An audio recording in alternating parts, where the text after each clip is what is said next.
In the remote countryside of northern Vietnam, where lanterns flicker and whispering winds carry age-old tales, the rice harvest season had begun. For the villagers of Ton Hoa hamlet, the arrival of the summer heat wave forced a strange tradition upon them. They reaped their rice not by day, but beneath the ghostly veil of night. On this particular evening, the full moon cast a silver sheen over the expansive rice fields, making each blade of golden rice shimmer like it had been dusted with frost. The air was thick with the scent of ripening crops and wet soil. Crickets chirped in rhythmic harmony, but even they seemed to know when to fall silent.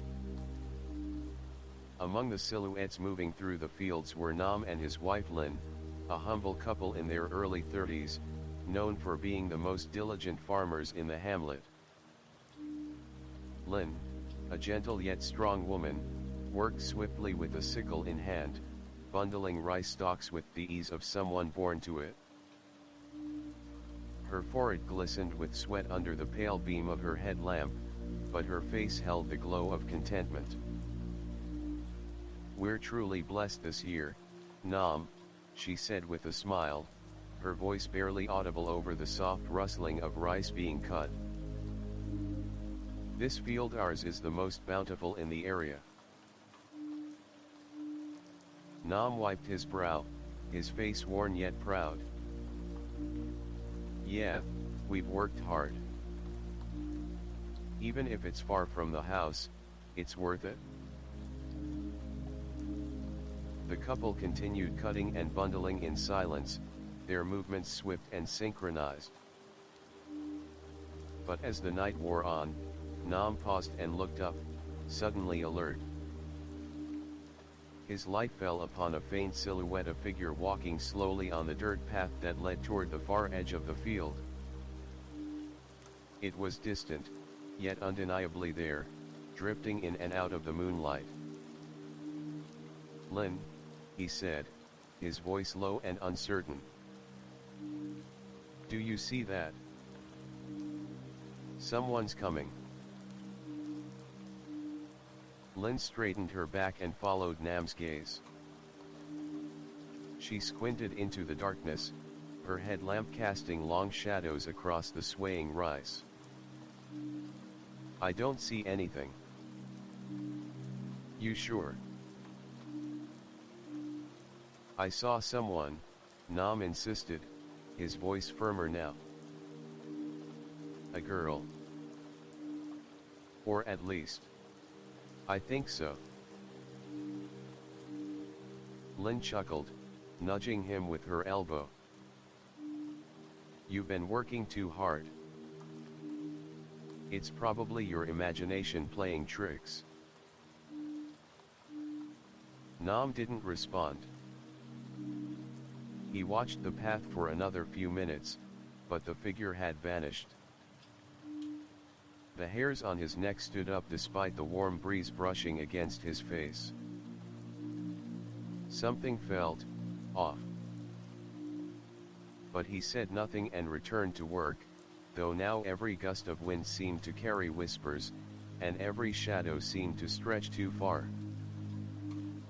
An hour passed. Lin stood, wiping her hands. "Nam, I'll head back to prepare breakfast for Grandma and the kids. You finish up and come soon." Nam nodded. "All right. Just a few more bundles." With a small smile and a tired wave, Lin disappeared down the path, her figure swallowed by the mist rising over the fields. Nam found himself alone amidst the ocean of rice. The chirping had stopped. Even the frogs were silent now. And then the cold came. It wasn't the usual night chill. It pierced through his clothes, into his skin, and down into his bones, a biting, unnatural cold that made his hands tremble. The stillness became oppressive. Nam could hear his own breathing, loud and uneven.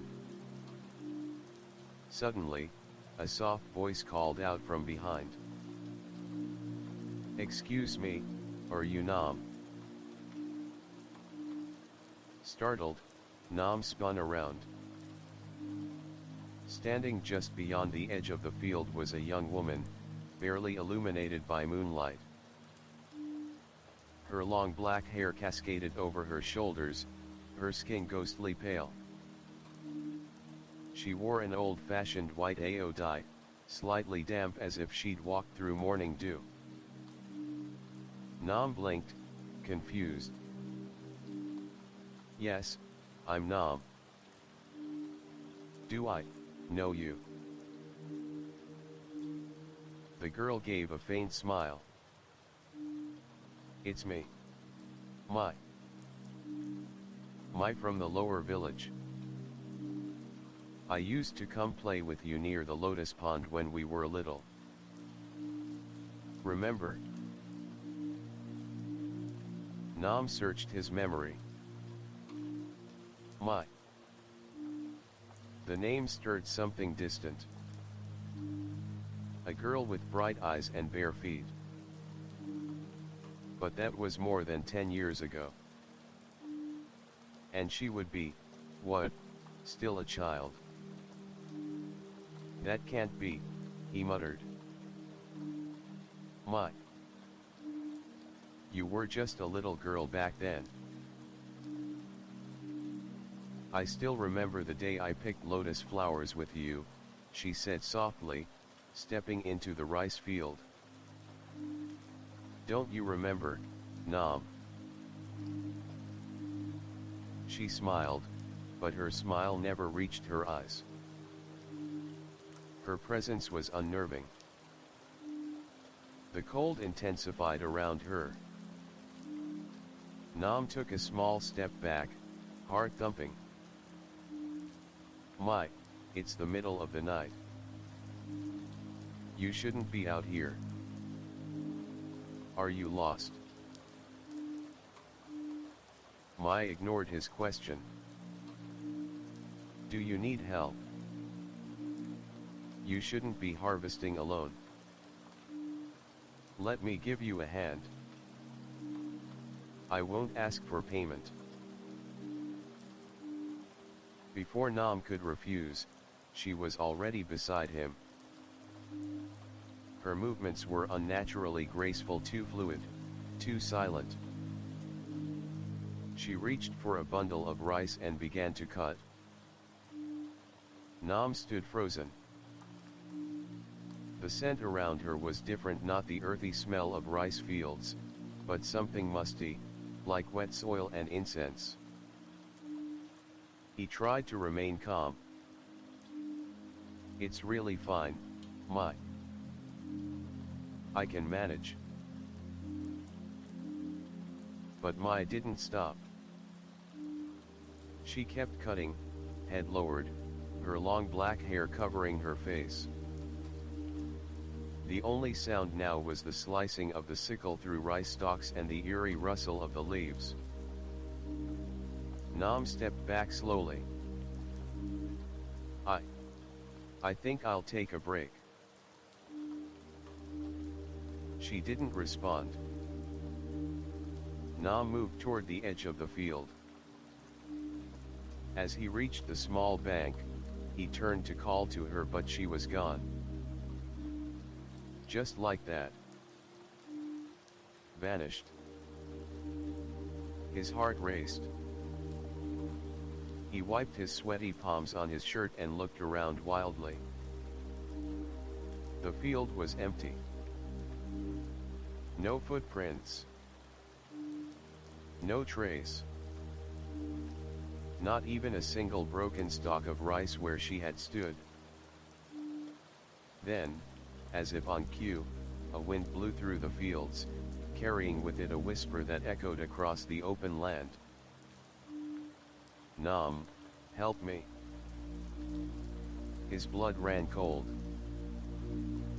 He dropped his sickle, eyes wide with terror. He wasn't sure if it was the wind or something more. But something or someone had found him in the dark. Nam stood paralyzed at the edge of the field. The whisper still lingered in the wind, as if someone had breathed directly into his ear. He looked back at the rice field empty. The moon cast long, trembling shadows that danced across the furrows like phantoms. He picked up his sickle and slung it across his back, then started walking toward the dirt path that led home. The field behind him, which had felt so familiar just hours earlier, now seemed foreign, like it belonged to something else.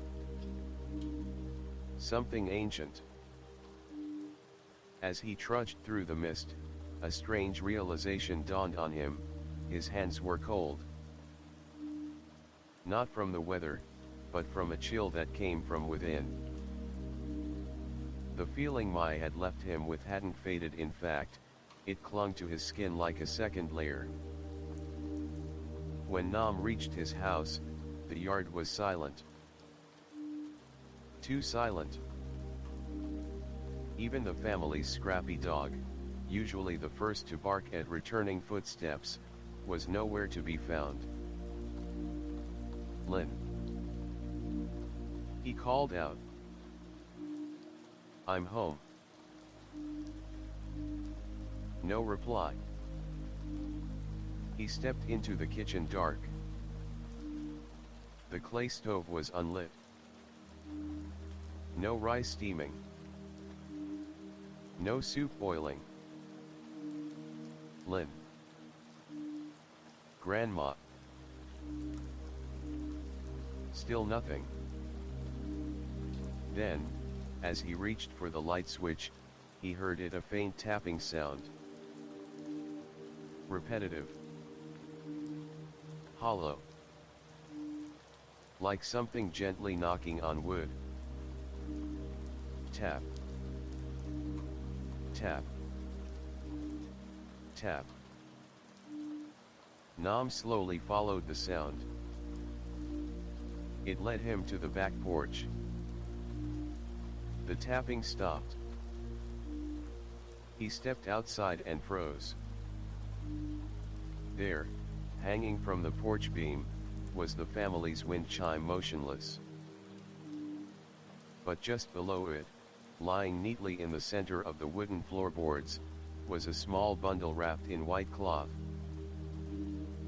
Nam bent down and picked it up.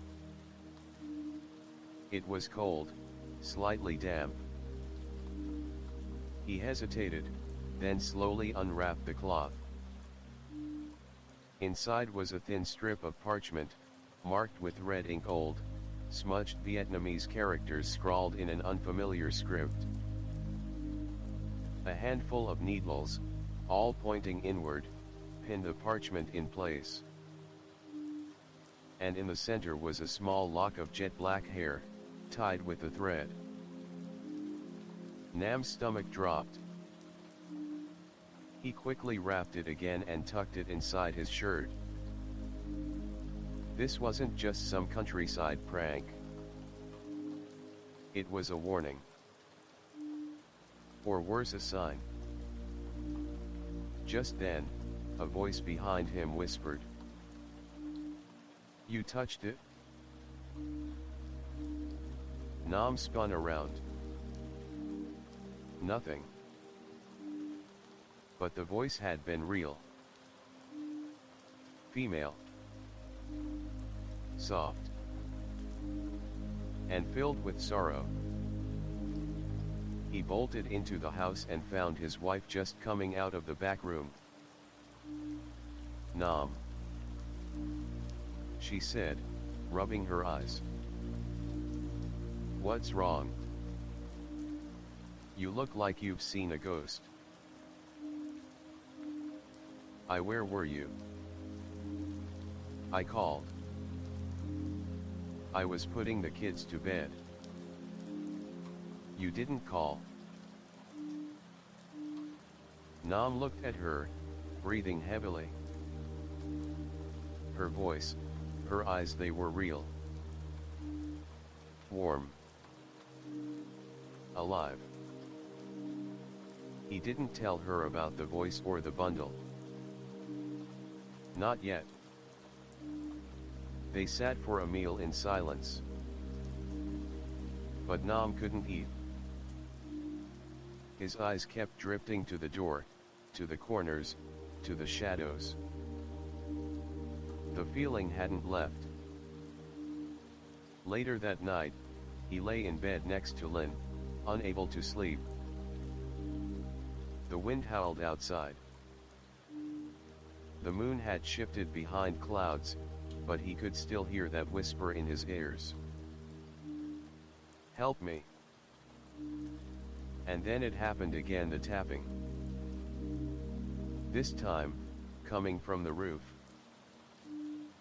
He grabbed a lantern and stepped outside, ignoring Lynn's groggy protest. The tapping grew louder as he approached the side of the house. And then he saw it.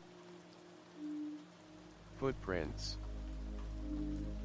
Bare, small, and wet, imprinted on the clay path, leading away from the house and back toward the fields.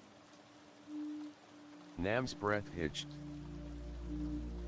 He followed them, lantern trembling in his hand. Each step he took seemed heavier, as if gravity itself was trying to pull him down. When he reached the edge of the rice field again, the moonlight briefly returned, and that's when he saw her. My. Standing knee-deep in the rice, her long white dye flowing unnaturally in the windless air. Her hair hung soaked over her face, her arms dangling at her sides. My. Nam called out. "What are you doing here?" She raised her head slowly. "I told you," she said, her voice hollow, echoing across the field. "I need your help." Nam stepped forward. "Tell me what you want. Why are you doing this?" Mai pointed silently toward the far end of the field. "There," she whispered. "That's where he buried me." Nam's body froze. "What?" Mai stepped forward, her face now clearly visible in the lantern light. Her cheeks were pale, lips cracked, eyes lifeless. "I was only 17, she said, voice breaking. "I was waiting for my mother to bring water. He came instead." "Who?" Nam demanded, heart pounding. "Who did this to you?" But Mai didn't answer. Instead, she turned and began walking, her body gliding over the waterlogged field. Nam followed, breath caught in his throat. They reached a shallow ditch at the edge of the field, one that hadn't been used in years. The air here was thick, foul. Mosquitoes buzzed angrily, and the soil seemed unnaturally dark. Mai stopped. "This is where he hid me. He thought no one would find out." Nam stepped closer, staring at the patch of ground.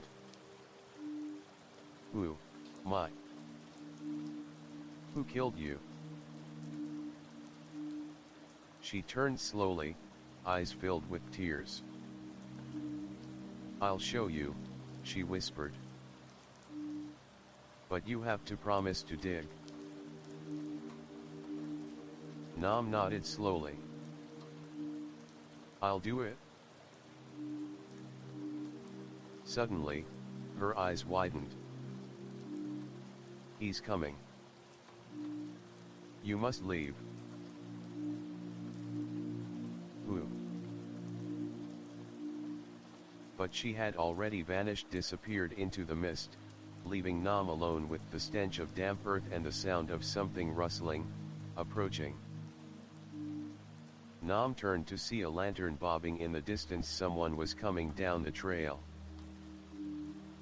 But the field had just become very, very cold. The bobbing lantern drew closer, casting flickers of gold across the misty path. Nam squinted, shielding his eyes. The figure walking toward him moved slowly, the silhouette familiar yet unsettling. Who's there?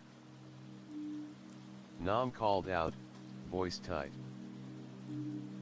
Nam. That you?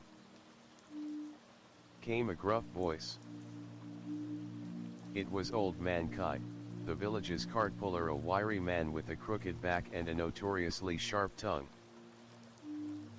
He carried a sickle at his waist and had a pouch of betel leaves bulging in his shirt pocket.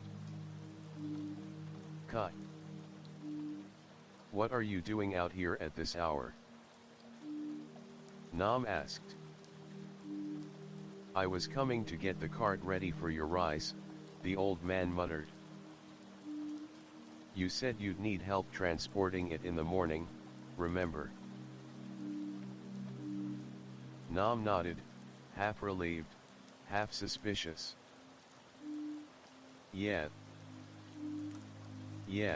I remember.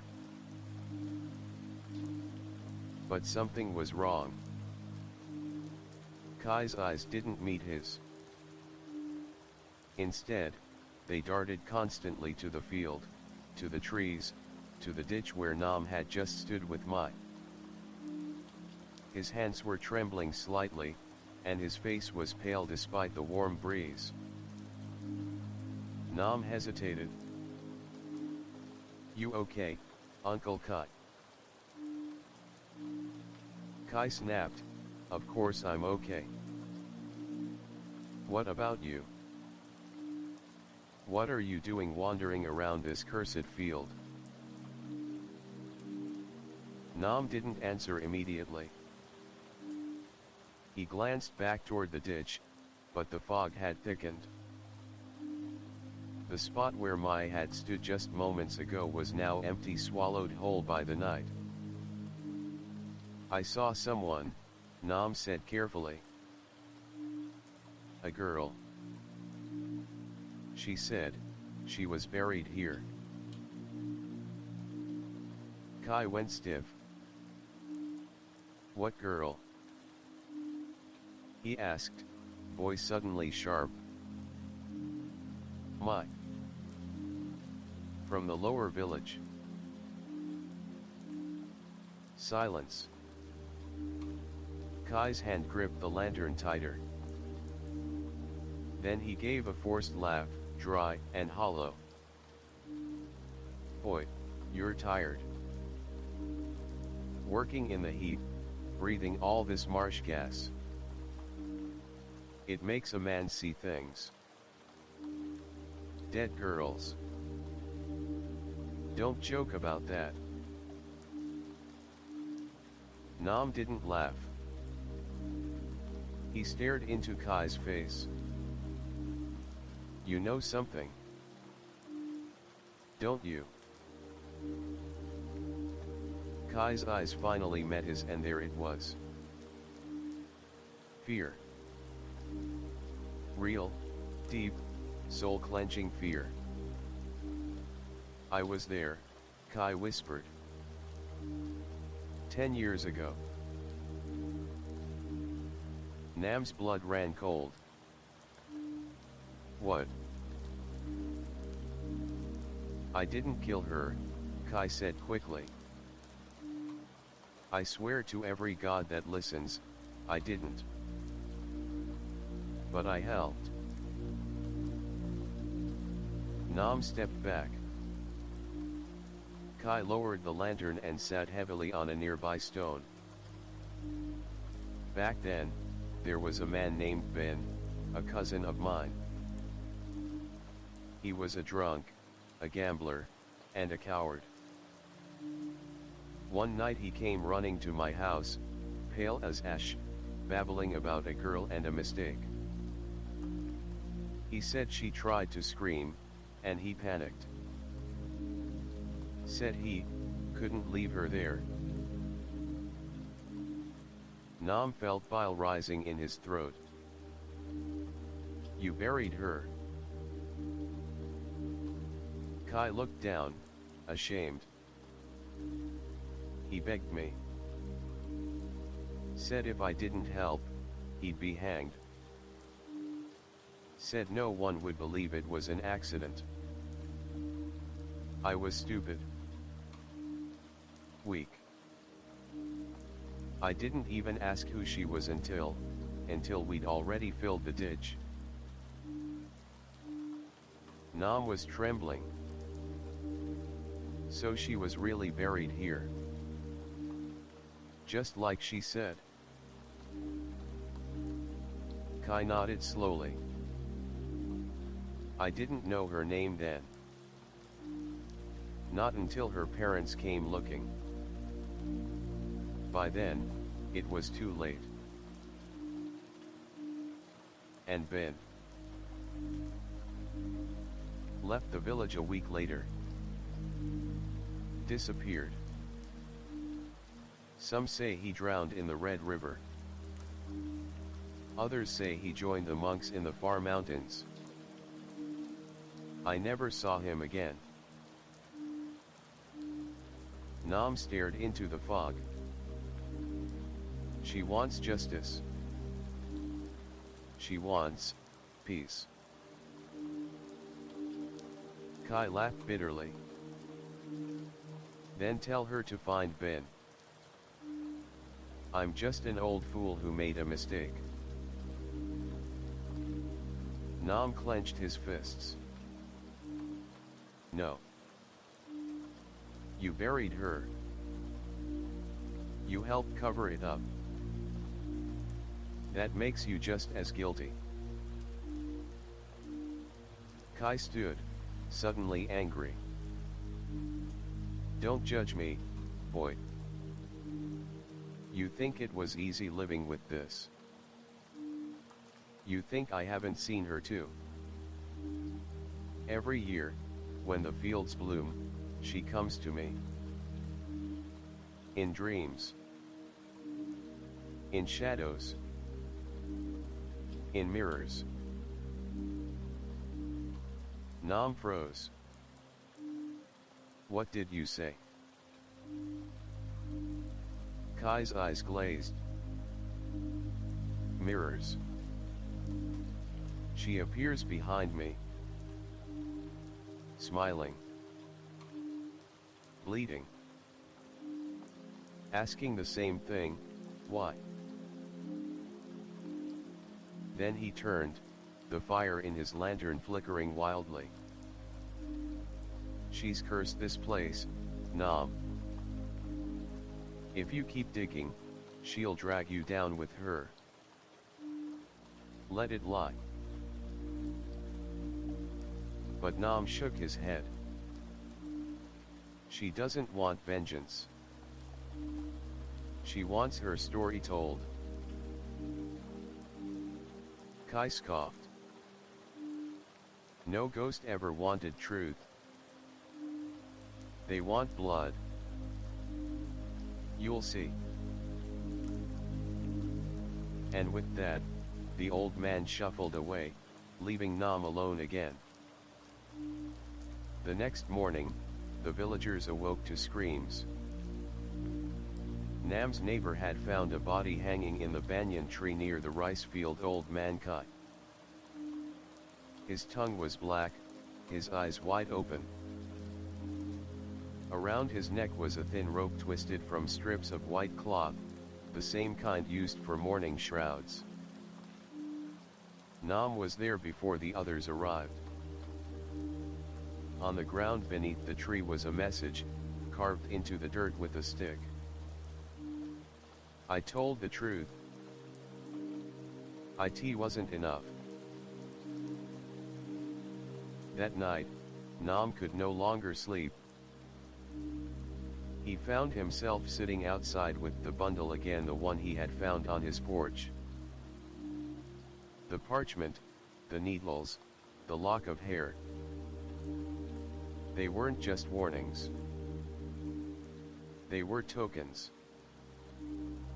Gifts from the dead. And when he opened the cloth once more, something new had been added. A single grain of rice, soaked in blood. The air in the village grew heavier with each passing day. Rumors rippled through Tanho like wildfire after Kai's body was discovered, his death painted not just in mystery but in superstition. Some said it was suicide. Others whispered it was justice from the spirit world. Nam, however, knew one thing with certainty: Mai's spirit had returned and it wasn't finished. That morning, after helping Lin with breakfast, he quietly slipped the blood-soaked rice grain into a small glass vial and tied it to a string around his neck. He didn't understand its meaning yet, but instinct told him it was a sign, a message. Later, as Nam passed the fields, people stared at him.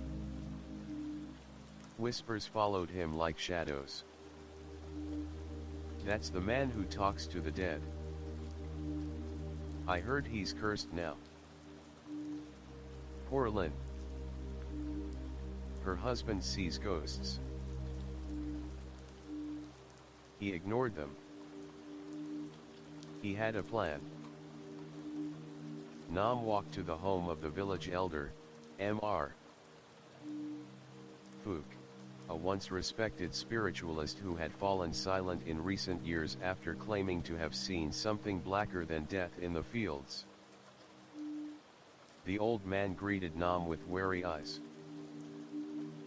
"You shouldn't have come," he said, peering past Nam as if something followed him. "I need your help," Nam said, sitting cross-legged on the woven mat. "I need to find a grave. A hidden one." Fook's eyes narrowed. "You've seen her?" "Yes." The elder nodded grimly and reached beneath his altar, retrieving a worn box wrapped in crimson silk. He opened it carefully, revealing a bamboo dowsing rod, a faded map of the village drawn by hand, and several tiny bundles of dried herbs. Fook unrolled the map and pointed to a spot near Nam's rice field. "Here," he whispered. "There used to be a drainage canal. Sealed after the flood 20 years ago. That ditch hasn't been touched since." Nam's heart pounded. That was the place Mai had led him to. Fook looked at him carefully. "If she brought you there, it means she trusts you. But also that she's trapped, unable to move on. To free her, the bones must be found and the spirit properly guided home." Nam took a breath. "Then help me dig." Fook looked down at his trembling hands. "My time is over. I've seen too much. But I'll give you what you need." He handed Nam a pouch of white chalk dust, a mirror no larger than a coin, and a bundle of dried lotus petals. "Scatter this around the grave when you find it," he instructed. "Place the mirror to reflect the moonlight. And whatever happens, do not look away if she appears." Nam bowed deeply. "Thank you." As he left, Fook called after him, One more thing, Mai was not the only girl who vanished that year. Nam stopped in his tracks. What do you mean? There were others. One girl, 2 months before Mai. Her name was Lan. No one ever looked for her. Her family was too poor to raise a fuss. Nam's blood ran cold. You think it's connected? I know it is. That night, under a thick silver moon, Nam returned to the field with a shovel, a lantern, and the tools Fook had given him. He wore a small mirror on a string around his neck and had drawn a protective symbol on his wrists with the chalk dust. The wind was still. Not even the frogs dared to croak. He walked to the old drainage ditch. The earth was damp but loose. Something had disturbed it recently. Nam began digging. With every shovelful, the air grew colder. The shadows lengthened. After 20 minutes, his spade struck something hard bone. He dropped to his knees and brushed away the dirt. A skull, small and cracked at the temple. A shudder ran down his spine. He kept digging, uncovering more bones, ribs, an arm bent at an unnatural angle, the shattered remnants of a white bracelet still clinging to one wrist. Nam placed the lotus petals around the grave, arranged the mirror, and whispered a prayer. Then he waited. Minutes passed. Then a breeze. The petals fluttered. The surface of the mirror clouded. And then she appeared. Mai, floating just beyond the ditch, her white dye glowing, her face solemn. Her long hair billowed as though underwater. Nam stood. I found you, he whispered. I'll help you go home. Mai looked down at the bones. Not just me, she said. And from behind her, another figure emerged, smaller, trembling, dressed in rags. It was Lan. Her face was barely visible, covered in mud and bruises, but her eyes wide, terrified, stared straight at Nam. He fell to his knees. My God! They were both here. Mai turned to him, her voice both gentle and unrelenting. You must find the other grave. It's near. She was thrown away like trash. Forgotten. Bring her back. Nam nodded. I will. I swear. But before he could speak again, Mai's expression changed. Her eyes widened in horror. He's watching. The wind screamed through the fields. The petals scattered. The lantern's flame died. Nam turned, but saw nothing. Then he heard breathing. Wet. Shallow. Behind him. He spun around. The field was empty. When he turned back to Mai and Lan, they were gone. But now, at the edge of the ditch, was something new. A bloody shoe. Small. Worn. child-sized. Nam picked it up with trembling hands. Inside, a name stitched in faded red thread. Lan. The next morning, Nam made a decision. He gathered tools, returned to the field, and dug again. Near the same ditch, but slightly uphill. It took hours. The sun was hot. Sweat drenched him. And then, he found her. Ian's body was curled up tightly, her arms still clutching her chest. The smell of rot had long faded, replaced by the dry earth's cold embrace. Nam wept as he lifted her remains with care.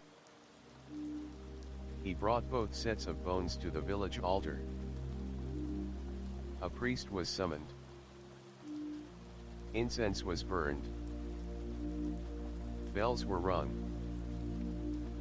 Mai and Lan were named, remembered, and honored.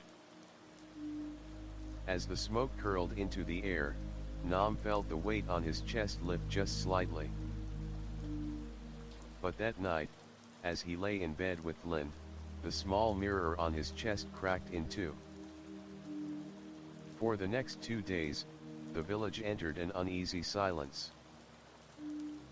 Nam's uncovering of 2 long-forgotten graves had left the townspeople shaken. Priests came. Monks chanted. Offerings were laid at the old ditch where Mai and Lan had been found.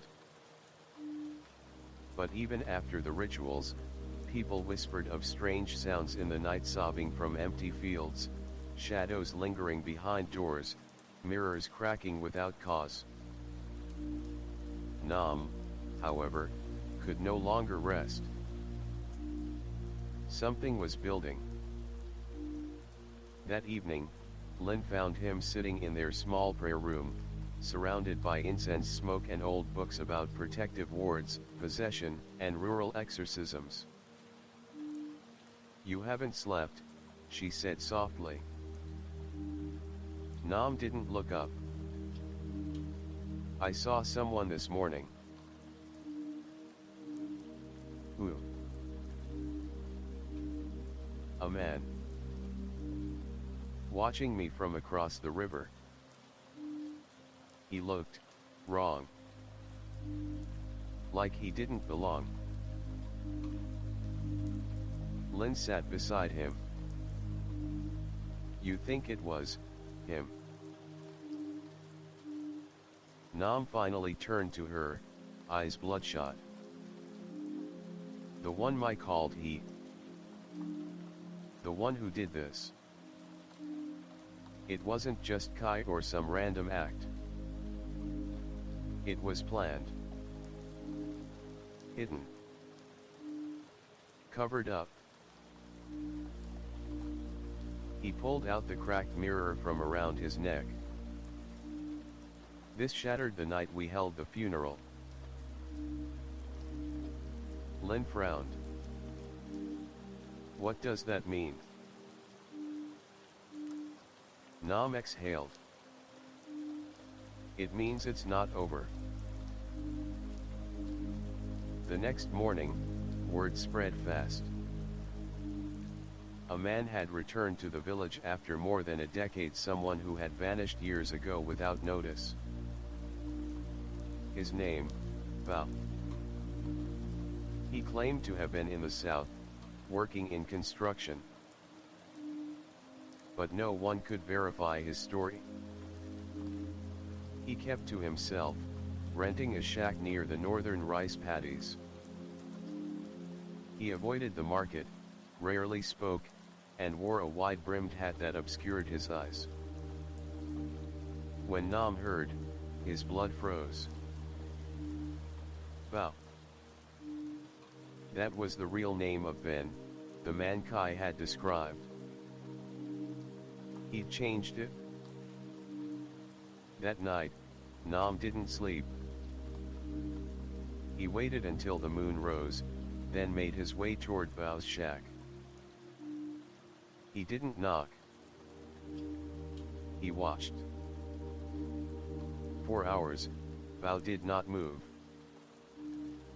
Then, just past midnight, the door creaked open, and the man stepped out into the moonlight. Nam pressed into the shadows.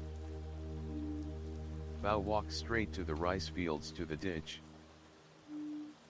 There, he knelt. Nam could hear him muttering. His voice was low, erratic. I buried them, it wasn't supposed to come back, you promised I'd be safe. He took something from his coat pocket, a small cloth doll, wrapped in red string, with tiny symbols etched in blood. A curse charm. Nam stepped forward. You came back to finish it, didn't you? Bao froze. Slowly, he turned. His face was hollow, sunken eyes, dry lips, skin like paper. But when he saw Nam, he smiled faintly. You, he whispered. I wondered when you'd come. Nam stepped closer, fists clenched. You killed them. Bao stood. I didn't mean to. Mai screamed. I panicked. Lan, she followed me that night. She saw everything. She wasn't supposed to see. You murdered her to silence her. Bao's smile faded. I buried them deep. I performed the rites. I even gave blood. But it didn't work. Something stayed. Nam's voice cracked. They were just girls. Innocent. Bao stared off into the night. Not anymore. Then he laughed, a sound like dry leaves being crushed. You think you freed them? You think justice was served? He reached into his shirt and pulled out a jagged shard of mirror. This was hers. It shattered when she screamed the last time. He threw it at Nam's feet.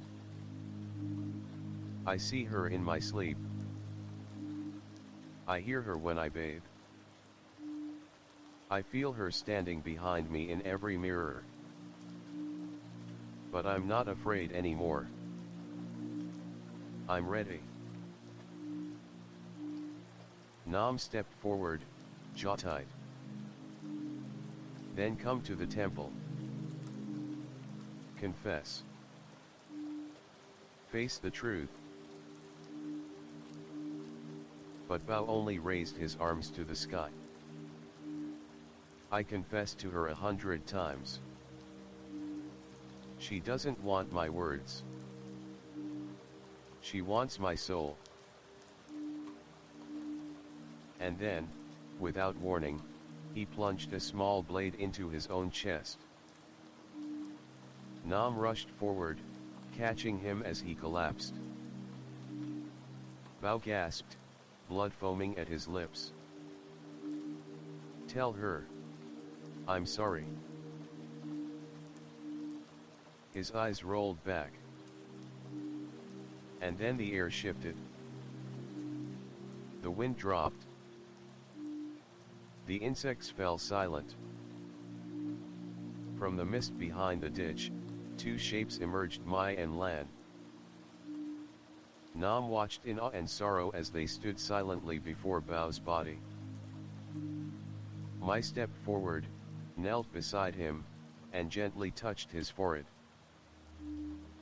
Her eyes, once filled with fury, now held a quiet sadness. Lan held her sister's hand. Then, together, they turned and vanished into the fog. 2 weeks later, the village built a new shrine at the edge of the rice fields. It stood over the place where Mai and Lan had been buried, a white stone tablet engraved with their names and a lotus blossom carved above. Nam and Lin visited every evening. They brought incense, flowers, and silence.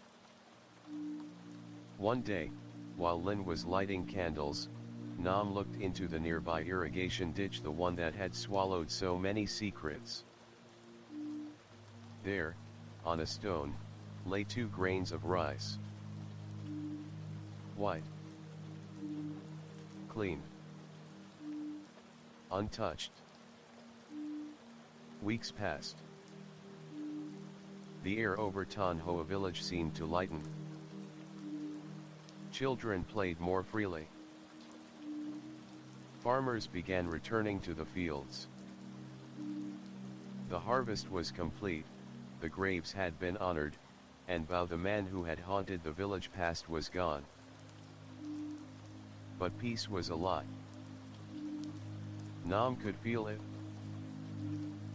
The night winds still carried whispers. The shadows in the corners of his home moved when no one else was looking. And the mirror he replaced on his altar cracked again, for no reason, exactly at midnight. One night, while lying beside Lin, Nam heard the dog bark once, then abruptly stop. He rose, heart thudding. The door creaked open by itself. Nam stepped out into the yard. The moon was full, blood red. A strange fog was curling in from the east, clinging low to the soil. And in the distance, beneath the ancient banyan tree at the edge of the village, a woman was standing. Not Mai. Not Lan. Someone else. Nam's feet moved on their own. As he approached, he realized something terrifying. This woman was smiling. Not with warmth but with cruelty. Nam, she said, her voice coated in honey and ash. You've been busy. Who are you? He asked, though a chill had already crept through his spine. I go by many names, she whispered. But once, long ago, I was called Hoa. She turned slowly, revealing a face half beautiful, half decayed. One eye shimmered, the other was sunken, crawling with shadow. Nam stumbled back. You're not a ghost. No, she said calmly. I'm a curse. The ground beneath the banyan began to rumble. Roots curled and split. The trunk moaned like an ancient beast. And then Nam saw it. Buried under the roots, barely visible, was a third grave. She was the first, Hoa said. Before mine. Before Lan. Buried alive beneath the sacred tree. Nam's voice trembled. Why? The man you knew as Bao, Hoa continued, was not the beginning. He was just the last. Before him, his father. And his father's father. A family line that fed on innocence to protect their power. They called it the offering. Nam's stomach turned. Sacrifices. Yes. One girl, each harvest. Always the poor.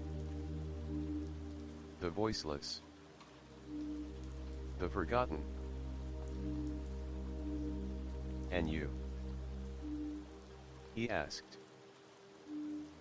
What do you want?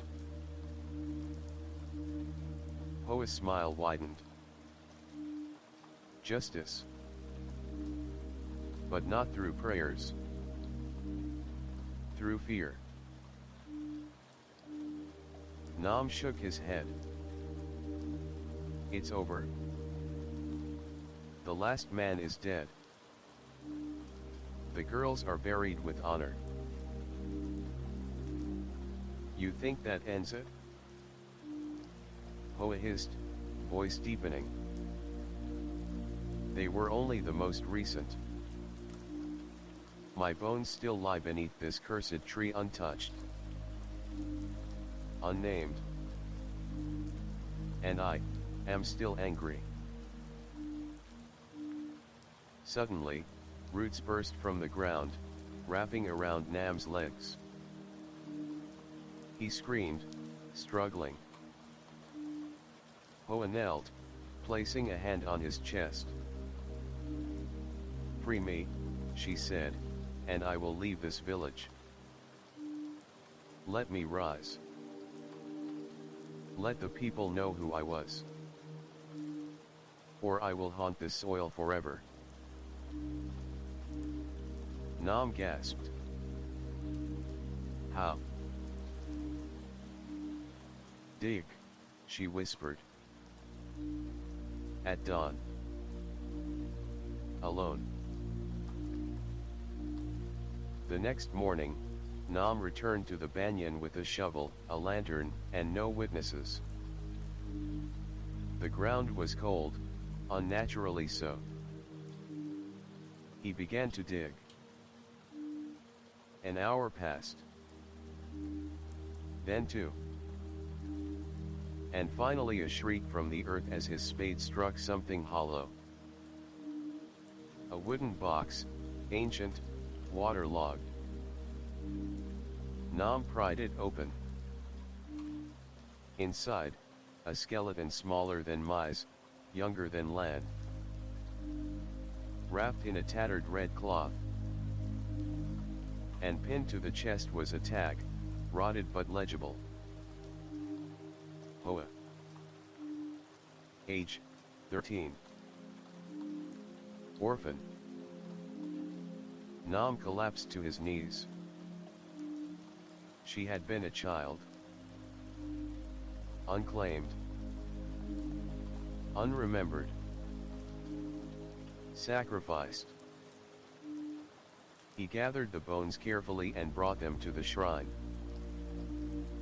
That night, he didn't sleep.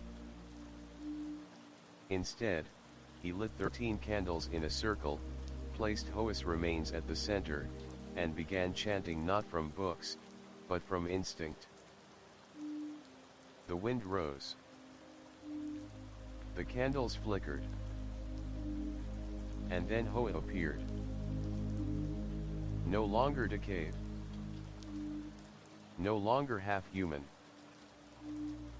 She was glowing now, radiant in white robes, her eyes glistening with tears. Thank you, she whispered. Nam bowed deeply. You're free now. But Hoa hesitated. One last thing. She reached into her chest and pulled out a sliver of black thread, a curse mark, still burning. You must burn the banyan tree. Its roots tie my pain to this land. Nam hesitated. The elders will never allow it. Then it will never end. At dawn, Nam stood before the banyan tree with the torch soaked in oil. Villagers gathered behind him, confused. "Nam, what are you doing?" the headman asked. Nam turned. "Ending it." He tossed the torch. Flames swallowed the tree. And from within the bark, as it cracked and howled, came the sound of screams, hundreds of them. For 3 days, the fire burned. On the 4th, nothing was left but ash. From that day forward, no one in Tanhoa heard whispers in the fields. No shadows lurked behind windows. No girls went missing. But on the anniversary of the burning, villagers still gather at the old shrine. They place 3 bowls of rice, one for Mai, one for Lan, and one for the nameless girl beneath the tree. Until one brave soul carved her name on the shrine stone. Hoa. And next to it, a message in simple script. No one is forgotten unless we choose to forget. Years had passed since the banyan tree was reduced to ash, and the village of Tanhoa had seemingly found peace. The rice fields waved golden each season, and the nights were filled with laughter and song once again. Nam had grown older, his hair graying, but his resolve never weakened. Yet, the past has a way of never truly letting go. One summer evening, as the sun dipped behind the distant mountains, a new family moved into the old abandoned house near the edge of the fields, the very place where Mai, Lan, and Hoa's spirits had once lingered. Among them was a young girl named An, curious and bright, with eyes too old for her age. An's parents were farmers, determined to start fresh after years of hardship. But the villagers watched with uneasy eyes. They whispered warning stories of strange lights flickering near the fields at night, and the distant sound of soft singing carried on the wind.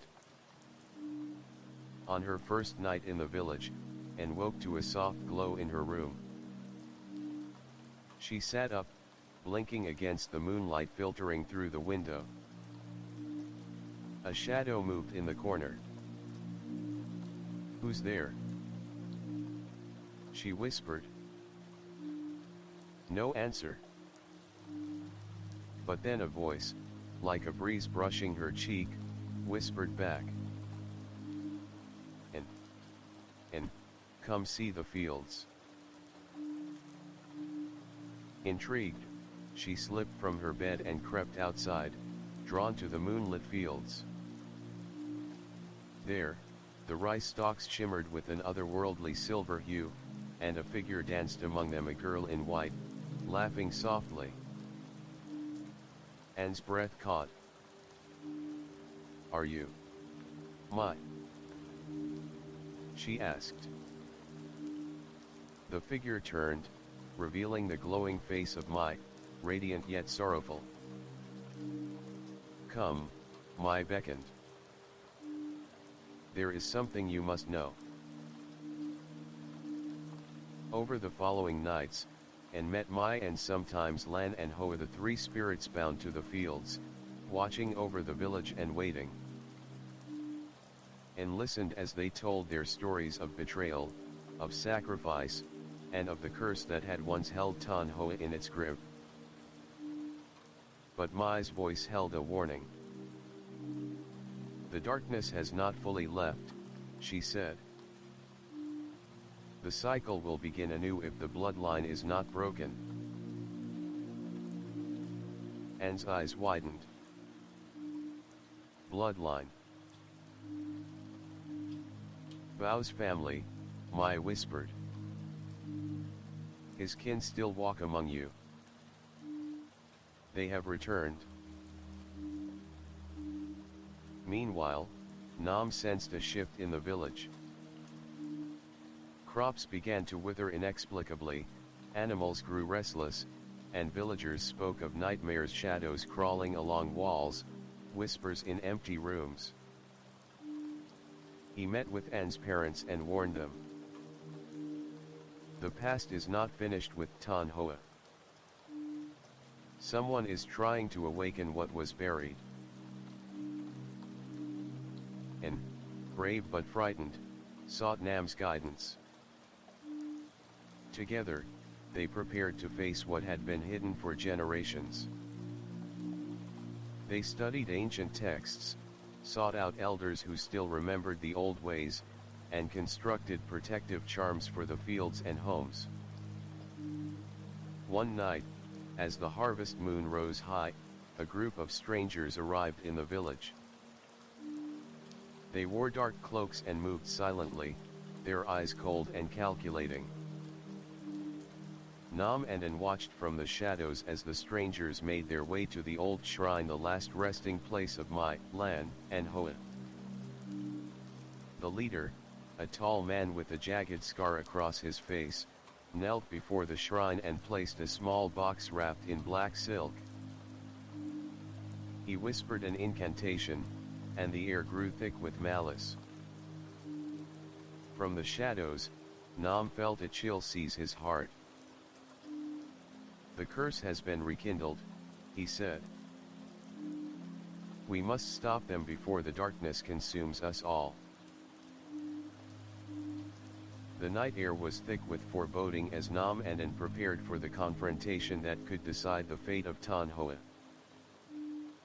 The villagers had barricaded themselves indoors, whispering prayers, while the rice fields lay ominously still under the sickle-shaped moon. Nam's hands trembled as he packed ancient talismans, blessed herbs, and a dagger passed down from the village's oldest shaman. And, though young, was fierce. Her eyes burned with determination as she held the cracked mirror that had haunted her family for generations. We can't fail, An said softly. If they succeed, the curse will consume everything. Nam nodded. We face not only the living, but the shadows of the past. That evening, as the cloaked strangers gathered at the ancient shrine, the air grew colder, the mist thicker. The leader of the group, known only as the Scourge, began a dark ritual chanting words lost to time, invoking powers to awaken the buried spirits and bind them once again. The ground trembled, and the trees seemed to groan in agony. Suddenly, the earth before the shrine cracked open, and from the depths rose not only Mai, Lan, and Hoa, but a host of shadowy figures, tormented souls of those sacrificed over centuries. Nam and An arrived just in time to witness the scene. The curse has never died, Nam whispered. It's feeding. The spirits turned toward them, eyes glowing with pain and rage. Mai stepped forward, but her expression was conflicted, torn between vengeance and peace. And, she said, voice echoing like a wind through the paddy, you carry the hope of breaking the cycle. And held the cracked mirror high. The spirits recoiled. A fierce battle of wills and spirits erupted. The Scourge unleashed dark magic, attempting to control the ghosts, bending them to his will. Nam and encountered with charms, prayers, and courage. Amidst the chaos, the Scourge revealed his true identity, a descendant of Bao's bloodline, intent on reclaiming his family's dark legacy. Nam faced him, dagger gleaming. Your time ends here. The fight was brutal, shadows clashing with light, ancient curses versus newfound hope. In the climax, An shattered the mirror, breaking the hold of the curse. The spirits of Mai, Lan, and Hoa, freed at last, ascended in a brilliant light that scattered the darkness. The scourge screamed, vanishing into nothingness. The village breathed again. Months later, the fields flourished like never before. And grew strong, the new guardian of Tan Hoa's peace. Nam smiled, knowing the harvest was truly safe for now. The dawn broke gently over Tan Hoa, washing the village in soft gold light that promised peace, yet carried a whisper of unease beneath its calm surface. Nam sat silently on the steps of his modest home, watching the villagers begin their day with cautious smiles and tentative laughter. The curse had been broken, the dark ritual undone, but an invisible weight lingered, a collective memory etched deep into the soil and souls of those who lived here. And, now blossoming into a young woman, strode purposefully through the village, her eyes sharp, carrying the burden of guardian not just of the land, but of the delicate balance between worlds. She was no longer just a child but a beacon, the living bridge to those who had suffered and those who still might. Yet, beneath the surface of daily life, the spirits of Mai, Lan, and Hoa had not entirely vanished. Their presence was like a cool breeze on a hot day, felt, but unseen. At night, faint whispers traveled through the rice paddies, soft lullabies in the language of forgotten ancestors. And sometimes, a pale light flickered at the edge of the fields, like a distant lantern guiding lost souls home.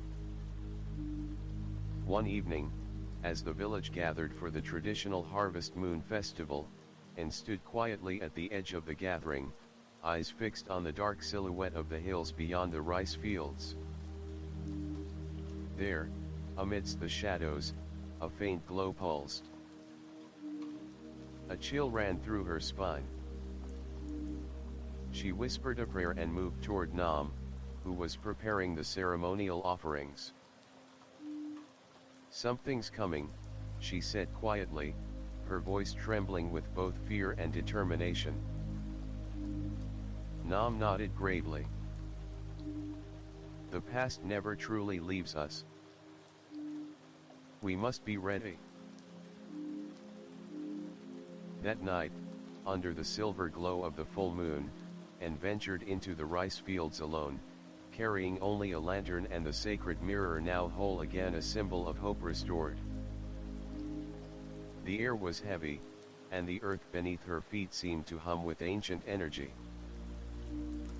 Suddenly, the ground cracked open near the spot where the banyan tree had stood. From the fissure, a spectral figure emerged, neither friend nor foe, but something old and weary, bound to the land yet untethered by time.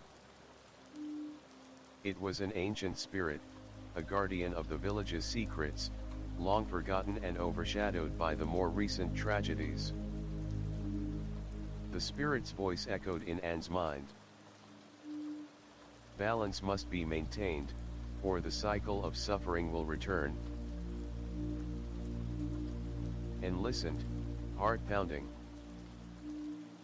"You carry the blood of the living and the memory of the dead," the spirit continued. "Only through understanding both can the curse be broken forever." Meanwhile, in the village, strange occurrences intensified. Crops that once flourished began to wilt overnight. Livestock fell ill without cause.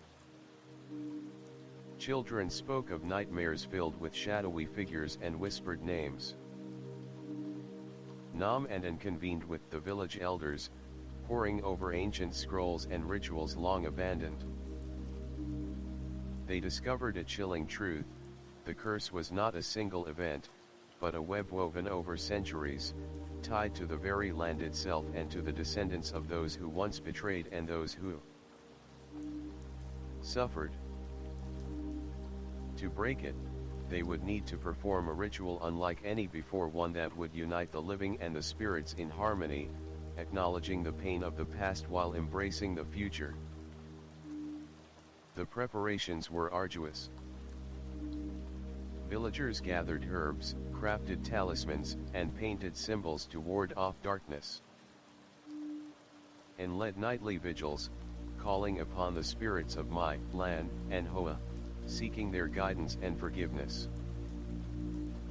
Nam faced his own fears and regrets, confronting memories he had buried deep of silence, complicity, and the price of peace. On the night of the ritual, the entire village assembled at the heart of the rice fields. Incense filled the air. Drums beat rhythmically. Lanterns swayed like stars fallen to earth. And stood at the center, holding the mirror aloft. She chanted the ancient invocation, her voice steady and strong. One by one, the spirits of Mai, Lan, Hoa, and the ancient guardian appeared, their forms shimmering ethereal light. As the ritual reached its peak, a powerful wind swept through the fields, carrying away the last vestiges of darkness. The earth beneath their feet glowed warmly, as if healing itself. When dawn broke, Tan Hoa was forever changed. The curse was lifted, but so too was a veil of ignorance. The villagers understood that their history, painful as it was part of their strength. And that the spirits, once feared, were now protectors, woven into the fabric of their lives. Nam and An looked toward the horizon, hopeful. For the first time in generations, the rice paddies whispered not of sorrow, but of life. Years had passed since the ritual that lifted the curse of Tan Hoa. The village flourished, the fields grew golden, and the nights were once again filled with the sounds of life, laughter, music, and hope. Yet, the memory of Mai, Lan, Hoa, and the ancient guardian lingered like a sacred promise, a legacy woven into the very fabric of the land. And had grown into a wise and respected guardian of the village. Her journey from a curious child to the protector of Tan Hoa had forged her into a figure both revered and loved.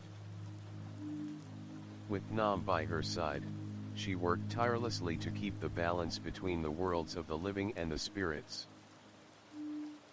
One crisp morning, as the mist clung low to the fields and the sun began its ascent, and noticed a change in the air, a subtle shift that set her heart racing.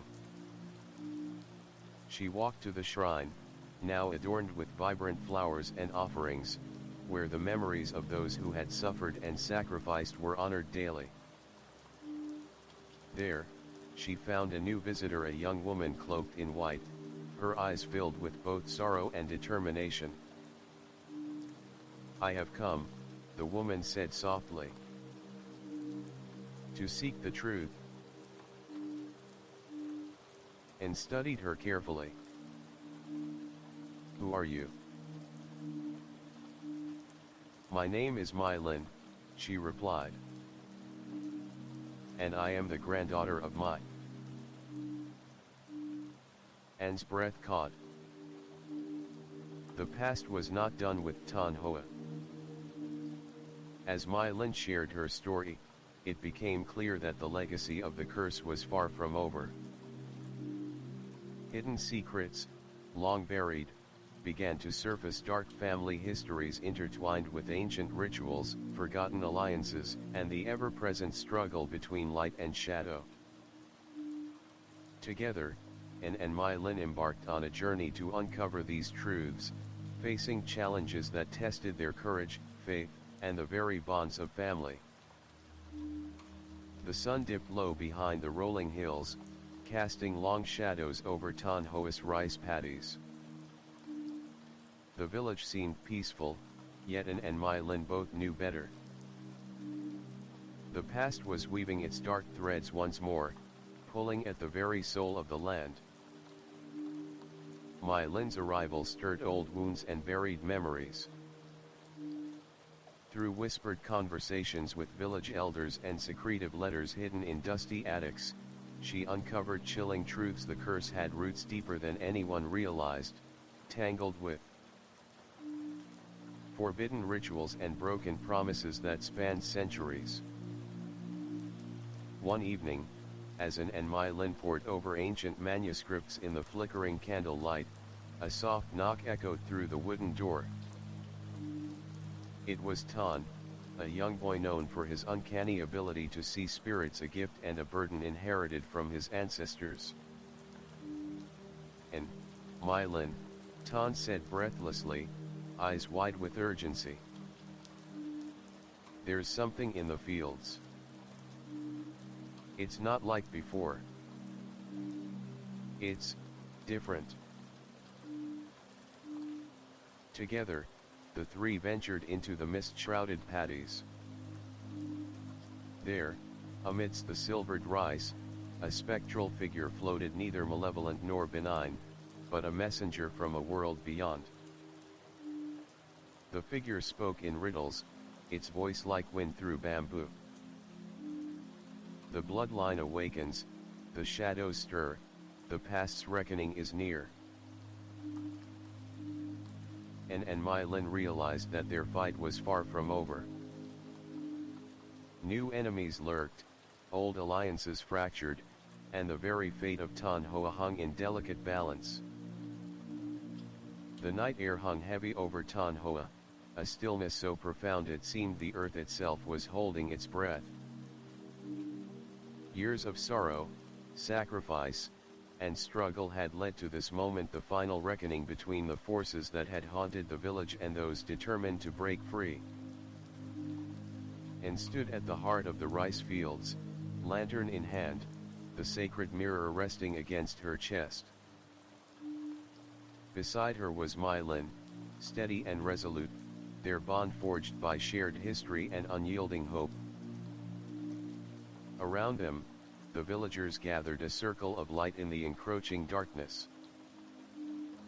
The ground trembled as shadows spilled forth from the earth, twisted forms born of centuries of pain and broken oaths. The spirits of My Lan, Hoa, and the ancient guardian rose once more, not as victims, but as warriors. Leading the darkness was a figure cloaked in black, eyes burning with vengeance, the last remnant of the bloodline that had cursed Tan Hoa. An's voice rang clear, "This ends tonight." The battle that followed was fierce and unrelenting. Light clashed with shadow, ancient curses unraveled, and the cries of the past echoed through the night. With courage and sacrifice, An and My Lin channeled the strength of the village, the spirits, and the land itself. The cursed bloodline was broken, the darkness shattered. As dawn broke, a golden light bathed the fields. The spirits smiled, their pain eased, and slowly ascended to the heavens. Tan Hoa was free. Years later, under the gentle sun, the village flourished, its people bound by memory and hope. The story of the night harvest became legend, a tale of courage, redemption, and the unbreakable bond between the living and the dead. And as the wind whispered through the rice, a new chapter began. Title: Harvest of Shadows, The Curse of Tan Hoa Village. Description: In the quiet countryside of Tan Hoa, a chilling curse has haunted the rice fields for generations. When young farmer Nam uncovers the tragic fate of My Lan and Hoa, 3 girls sacrificed and buried in secret, he sets off a chain of events that unravels dark family secrets and ancient rituals. Joined by the brave An and My Lin, descendants connected to the past, they confront restless spirits, malevolent bloodlines, and a sinister force determined to keep the village in eternal shadow. Harvest of Shadows is a gripping tale of sacrifice, redemption, and the unbreakable bond between the living and the dead, where the past and present collide under the ghostly glow of the moonlit harvest.